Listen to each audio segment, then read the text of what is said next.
Welcome back to my channel students. एक बार फिर से आपका स्वागत है। और इस बार मैं रिक्वेस्टेड टॉपिक में कवर कर रही हूँ सब viral particles.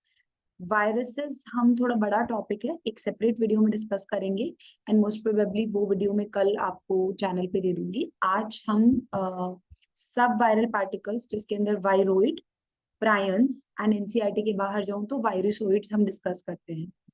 Viroid and prions जो है इन पर ज्यादा डिटेल पूछी नहीं जाती, सिर्फ और सिर्फ एनसीईआरटी की इंफॉर्मेशन हमें याद रखनी है। कुछ एक दो इंफॉर्मेशन जो बाहर से याद रखनी है वो मैं अपने नोट्स में एज यूजुअल दे दूंगी। आपको पहले वीडियो सिर्फ सुनने के लिए, समझने के लिए देखना है, बाद में नोट्स के लिए देखना है, देन रिवाइज करोगे, एनसीईआरटी कंसेप्शुलाइज करके पीवाईक्यू को सॉल्व करोगे। वही स्ट्रेटेजी है जो मैंने ऑलरेडी सारी वीडियोज में आपको बताई हुई है। बिना टाइम वेस्ट करे जल्दी से शुरू करते हैं वायरोइड्स। मैं अपनी स्क्रीन शेयर कर रही हूँ। आई होप आपको मेरी स्क्रीन विजिबल होगी।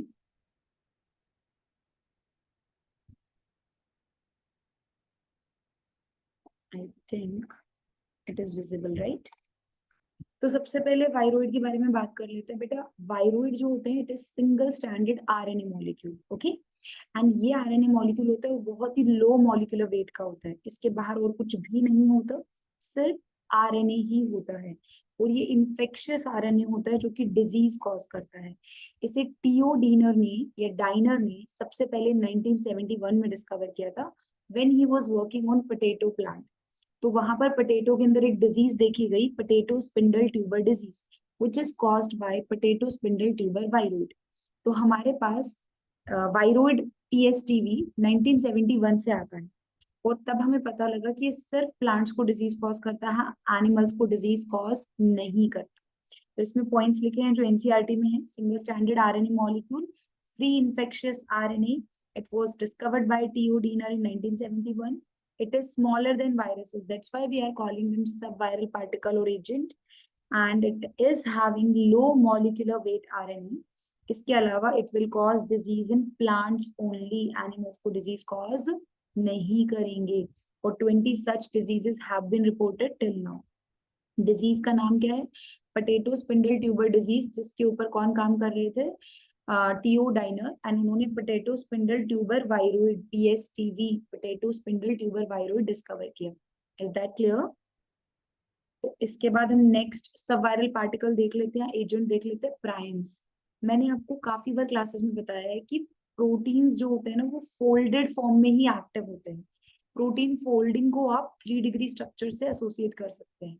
और अगर प्रोटीन्स मिसफोल्डेड हो जाएं तो दे कैन बी डेंजरस। तो मिसफोल्डेड इन्फेक्शियस प्रोटीन्स को बोला जाता है प्रायंस। मिसफोल्डेड इन्फेक्शियस प्रोटीन्स को हम क्या बोलते हैं? प्रायंस। तो एक बार इसको देख लेते हैं बेटा। Smallest proteinaceous infectious agent and abnormally folded proteins. So infectious, they have to be infectious. They are proteins and they are abnormally folded. Is that clear? They will cause neurological disease. They will cause neurological disease. इनमें से जो disease famous है that is one is BSE, bovine spongiform encephalopathy. तो सबसे पहले prion समझ लो होते क्या, they are just proteins which are misfolded and now they are infectious. They are infecting other proteins and the machinery of the body, right? तो ये हमें दिमागी बीमारियां कॉज करते हैं, न्यूरोलॉजिकल डिजीज एनिमल्स में भी कॉज करेंगे और प्लांट्स में भी कॉज करेंगे। Similar in size to viruses, viruses के साइज के ही सिमिलर होते हैं। नोटेबल डिजीज में पहली आती है बोवाइन स्पॉन्जिफॉर्म इंसेफेलोपैथी, इसे शॉर्ट में बीएसई कहा जाता है। काउ जो है उसमें ये डिजीज देखी गई है, कैटल्स में डिजीज देखी गई है, इसे मैड काउ डिजीज भी कहते हैं। तो जो गाय है ना उसको सुनाई सब दे रहा है, दिखाई सब दे रहा है, बट वो प्रोसेस नहीं कर पाती है, इसलिए उसे मैड काउ बोल देते हैं। दिमाग में प्रोसेसिंग होती है ना, कई बार हमारा भी दिमाग हैंग कर जाता है, इतना कुछ चल रहा है लाइफ में, दिमाग हैंग कर गया, वैसे दिमाग काउ का हैंग कर गया, mad cow disease, BSE. This is the another name, bovine spongiform encephalopathy, याद रखने में। किसने कॉज की? प्रायन ने। प्रायन खुद क्या है? Infectious proteinaceous agent. Analogous to BSE, BSE के एनालोगस एक और होता है जिसे हम बोलते हैं C R Jakob disease, Creutzfeldt Jakob disease, CJD. आपको अब्रिविएशन भी आ सकती है और आपको डायरेक्ट मैचिंग भी आ सकती है। तो क्रुट्ज़फेल्ड जैकोब डिजीज हमारे अंदर मिलती है, लेकिन ये किसके एनालोगस है? बीएससी के। जैसे बीएससी में मैड काउ डिजीज था, ऐसे ही ह्यूमंस में पाई जाती है। इसके अलावा एक होती है कुरू, जिसे हम बोलते हैं द लाफिंग डेथ, मतलब हंसते हंसते आदमी मर जाएगा। Actually there is a ritual जिसमें क्या करते हैं कि जो इंसान मरा है, आपका रिलेटिव, आपका कोई लव्ड वन, वो एक एरिया है वर्ल्ड का ऐसा जहां पर ऐसा करा जाता है रिचुअल में कि उसका ब्रेन जो है, क्रिमेशन साइट से उसका ब्रेन लिया जाता है, स्कैल्प लिया जाता है और उस ब्रेन को खाया जाता है। अब ये जो ब्रेन रहता है, इसके अंदर जलाया गया था इसे, तो इसमें क्या रहता है? मिसफोल्डेड प्रोटीन्स रहते हैं, मतलब इसमें प्रायंस रहते हैं। अब अगर आप प्रायंस ही कंज्यूम कर रहे हो तो आपको क्या हो जाएगी? कुरू डिजीज। तो आपको डायरेक्टली कोई पूछेगा नहीं कुरू की डिटेलिंग। कुरू की डिटेलिंग बस याद रखो कि कुरू का दूसरा नाम है द लाफिंग डेथ। और एक क्या याद रख सकते हो कि ये किसकी वजह से होती है? प्रायंस की वजह से। और मैंने आपको रीजन दे दिया है कि एक रिचुअल है वर्ल्ड के कुछ एरिया में जहां पर अपने ही मरे हुए लोगों का सर, दिमाग या स्कैल्प खाते हैं, जिसके अंदर मिसफोल्डेड प्रोटीन होते हैं। और वो मिसफोल्डेड प्रोटीन्स की वजह से क्या होती है? कुरू डिजीज होती है। एक रिचुअल की वजह से ये डिजीज फेमस हो गई है। बस आपको याद रखना है कुरू का दूसरा नाम laughing death and it is caused by primes, that's it. बाद में आप कुरू के डॉक्टर बन जाना। स्क्रेपी डिजीज होती है, किसमें मिलेगी? शीप एंड गोट। तो बेटा हमारे पास प्रायंस हो गए और हमारे पास वायरोइड्स हो गए। अब तीसरा हमारे पास क्या आएगा? वायरोसोइड। थर्ड कैटेगरी क्या आएगी? वायरोसोइड। मैंने कहा है ये एनसीईआरटी ने नहीं दिया है, तो इसकी हम बहुत ज्यादा डिटेलिंग नहीं करेंगे। वायरोसोइड में हमें पता होना चाहिए क्या होता है। बेटा एक बड़ा वायरस है जिसके पास कैप्सिड है, उसकी कैप्सिड के अंदर एक आरएनए वायरस रहता है जो कि इस पर डिपेंड करता है। तो एक आरएनए वायरस वायरस एक लार्जर वायरस के अंदर रह रहा है। उस वायरस को, उस आरएनए वायरस को ही क्या कहते हैं? Virusoid. RNA virus living inside capsid of larger viruses. अब क्या ये लार्जर वायरस से नरिशमेंट लेगा? नहीं, लार्जर वायरस के पास तो खुद का भी नरिशमेंट नहीं है ना।